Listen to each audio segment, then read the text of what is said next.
Zahvaljujem predsjedavajuća. Nezaposlenost mladih u Republici Hrvatskoj iz koje dolazim je 43%. To me je potaknulo da u posljednje 2 godine provedem i organiziram veliki broj susreta s mladima, konferencija, okruglih stolova. Cilj mi je bio čuti kako oni vide i osjećaju naše politike za mlade. Osjećaju li u svakodnevnom životu garanciju za mlade? Je li im ona pomogla?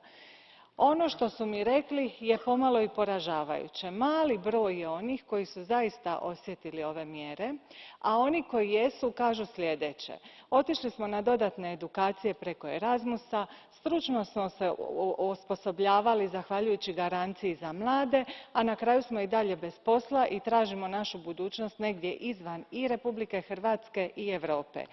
Ono što moramo napraviti je više slušati njih. Imaju dobre ideje koje mjere i aktivnosti provoditi i moramo prestati tražiti od mladih da se prilagođavaju našim mjerama i mjere prilagoditi potrebama mladih. Hvala.